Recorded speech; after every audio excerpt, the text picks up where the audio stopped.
Hello दोस्तों, welcome to my YouTube channel. और दोस्तों आज हम बात करेंगे इंजेक्शन एनोरेक्स एल के बारे में कि किस कंपनी का प्रोडक्ट है, पशुओं में किस किस कंडीशन में आप इस इंजेक्शन का यूज़ कर सकते हैं, पशुओं में इस इंजेक्शन को देने की डोज़ क्या है। तो दोस्तों इंजेक्शन एनोरेक्स एल के बारे में पूरी जानकारी आपको इस वीडियो में मिल जाएगी। तो सबसे पहले जो दोस्त मेरे चैनल पर नए आए हैं उनसे रिक्वेस्ट है मेरे चैनल को सब्सक्राइब करें, वीडियो को लाइक करें और बेल आइकन का बटन जरूर दबाएं ताकि भविष्य में आने वाली हर वीडियो की नोटिफिकेशन दोस्तों आपको मिलती रहे। तो चलिए दोस्तों वीडियो शुरू करते हैं। दोस्तों injection Enorex L Alembic pharmaceutical limited company का एक बहुत ही शानदार प्रोडक्ट है। दोस्तों यह एक ब्रॉड स्पेक्ट्रम एंटीबायोटिक है जो कि पशुओं में ग्राम नेगेटिव बैक्टीरिया और ग्राम पॉजिटिव बैक्टीरिया दोनों बैक्टीरियल इन्फेक्शन को रोकने का काम करता है। दोस्तों सबसे पहले बात अगर हम इस इंजेक्शन के कंटेंट की करें तो इस इंजेक्शन में जो कंटेंट डाला गया है वो है एंड्रोफ्लॉक्सासिन, जो कि इसमें ईच एमएल में 100 mg में डाला गया है, और इसमें बेंजाइल अल्कोहल है जो कि इसमें ईच एमएल में 20 mg में डाला गया है। दोस्तों अब बात करते हैं कि किस किस कंडीशन में आप इस इंजेक्शन का यूज़ पशुओं में कर सकते हैं।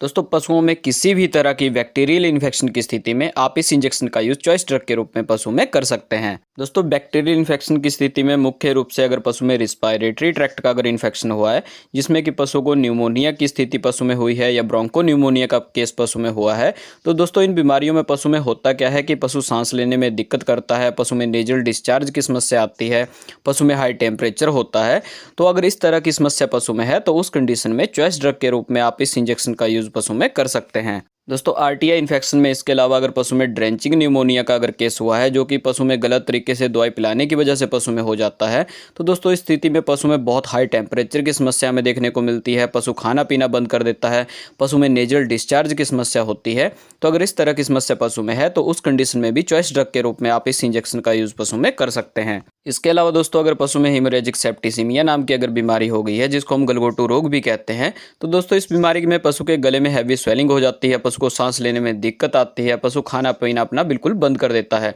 अगर इस तरह की समस्या पशु में है तो उस स्थिति में भी चॉइस ड्रग के रूप में आप इस इंजेक्शन का यूज पशु में कर सकते हैं। इसके अलावा दोस्तों अगर पशु में मस्टाइटिस की दिक्कत हुई है, पशु में थनैला रोग हुआ है, जिसमें कि पशु के टीटी आर्डर में हैवी स्वेलिंग हो गई है, रेडनेस हो गई है, पशु बहुत ज़्यादा पेन फील कर रहा है, पशु टीटी आर्डर से टच नहीं करने दे रहा है, तो उस स्थिति में भी चॉइस ड्रग के रूप में आप इस इंजेक्शन का यूज पशु में कर सकते हैं। इसके अलावा दोस्तों अगर पशु की बच्चादानी में इन्फेक्शन हो गया है, पशु में मेट्राइटिस की स्थिति है, पशु में एंडोमेट्राइटिस का केस है, या पशु में पयोमेट्रा की स्थिति है, जिसमें कि पशु की बच्चादानी में अगर पस पड़ गई है, तो उस स्थिति में भी चॉइस ड्रग के रूप में आप इस एंटीबायोटिक का यूज पशु में कर सकते हैं। इसके अलावा दोस्तों अगर पशु में यूरिनरी ट्रैक्ट का अगर इन्फेक्शन हुआ है, जिसमें कि पशु के यूरिनरी ब्लैडर में अगर स्वेलिंग हो गई है, या पशु के यूरेथ्रा में स्वेलिंग हो गई है, या पशु में किडनी का इन्फेक्शन हो गया है, तो दोस्तों इस स्थिति में पशु में होता क्या है कि पशु रुक रुक के पेशाब करता है, पशु को पेशाब करने में दिक्कत आती है, और कई बार पशु पेशाब करना बिल्कुल बंद कर देता है। अगर इस तरह की समस्या पशु में है तो उस स्थिति में भी चॉइस ड्रग के रूप में आप इस इंजेक्शन का यूज पशु में कर सकते हैं।